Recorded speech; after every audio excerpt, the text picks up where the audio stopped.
Right now, most of your requests are being answered by a model far larger than the job needs. Namaskar, my friends. And the instinct is completely reasonable. Use the best available, and quality is never your problem. But that instinct hides something. It also means you never find out how little the work actually required. So today, the the tasks where a small model is genuinely indistinguishable, the tasks where it is not, and the rotting pattern that lets you have both. Chelo. So why does everybody reach for the biggest one? It is not laziness. It is arithmetic about blame. Choose the largest model, and if the answer is poor, well, that was the best available. Nothing more you could have done. Choose a small one, and the very same poor answer is now your decision in a meeting with your name on it. So the big box wins every argument. And the cost is not only money. You never find out how much of your traffic was simple all along. It is sending a truck to fetch one lemon and then never asking why the truck is always out. Now, the honest list: 6 kinds of work where I have never seen a person tell the difference. Is this email a complaint or a compliment? Which of 4 departments does this ticket belong to? Pull the invoice number and the date out of this form. Turn a messy address into 3 clean fields. Tag a short note as bug, billing, or spam. Shorten 2 lines into 1. Look at what they share. The input is short, the instruction is exact, and the set of correct answers is small. So go and look for that shape in your own traffic, my friends. In most projects, it covers far more of the calls than anyone expects.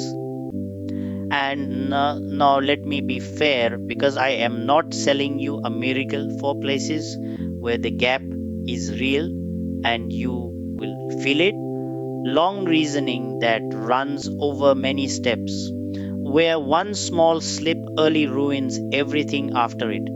Sparse instructions, where the model must fill in what you did not say. Ambiguous input, where deciding what is being asked is most of the work.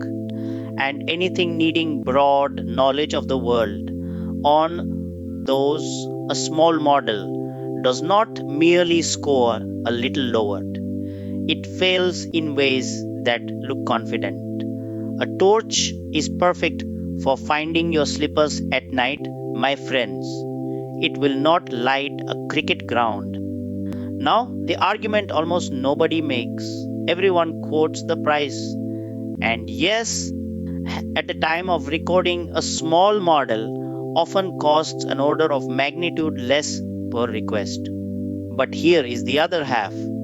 It also answers faster. There is less machinery between your question and the answer. So the words come back sooner, and the difference is not subtle. It is the difference between a reply that feels instant and one where the person starts wondering if something is broken. So ask who is waiting. If a human being is watching a spinner turn, latency is quality. In Pune traffic, my friends, the auto reaches the station before the imported car. And here is the practical heart of it. Do not choose one model. Every request goes to the small model first. Then you check the answer, not with your eyes, with code. Did it come back in the shape you asked for? Did it pick one of your allowed labels? Did it admit it was unsure? If the check passes, you are done. If it fails, that same request goes up to the big model. Yes, on those you pay twice, and it still works out cheaper Because most requests never leave the first box. The ticket checker settles almost everything on the spot. Only the tangled case goes to the station master. Now, distillation, and never mind the word. Here is what you do: take the big model and let it do your one job on a few hundred real inputs with your best prompt. Check those answers. Keep the good ones. Now you have a small book of worked examples in exactly the shape you want. Train a small model on that book and it learns to imitate the big one on that job, not in general, on that job. It is the old teacher filling a notebook with solved sums and the young teacher learning to mark that one chapter exactly as he would. Big model behavior at small model cost for one narrow job. Next, running it yourself on your own hardware. The appeal is real. Nothing leaves your network. And for medical or legal work, that is not a preference, it is a compliance requirement. No bill per request, so a busy month costs the same as a quiet one. No rate limits. Now, the honest half, my friends, you own the GPUs, the upgrades, and the evening it stops loading, you own the capacity at peak hours. Port and what you can run at home is usually a step behind what you can rent.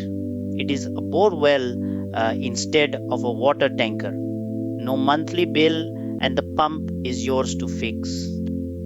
And finally, how to actually settle this, because I have watched teams argue about it for 3 weeks. Take 50 real requests out of your own logs, not clever test cases you invented.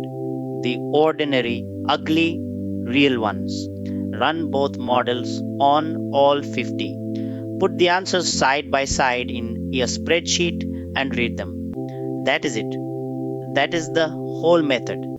Almost nobody does this, and it ends the argument in one afternoon. And what you usually find is not a winner. You find that most of the 50 were fine on the small model, and the handful that were not have something in common. That something is your routing rule. So, to recap, my friends, we reach for the biggest model because nobody can blame us for it, not because the work demanded it. On short, exact, narrow jobs, classifying, extracting, routing, tagging, reformatting, a small model is often indistinguishable. On long reasoning, vague instructions, ambiguous input, and broad world knowledge, it genuinely is not. A small model is also faster, and where a person is waiting, that speed is quality. So route small first, a hard check, escalate only on failure. Use distillation when one narrow job runs at volume. Run it locally when privacy or steady load earns it. And decide with 50 real requests from your own logs, not with opinions in a meeting. Permission granted, my friends. And tell me in the comments which of your tasks never needed the big model. From basics to advanced AI learning, please visit AI Academy by Concept Guru.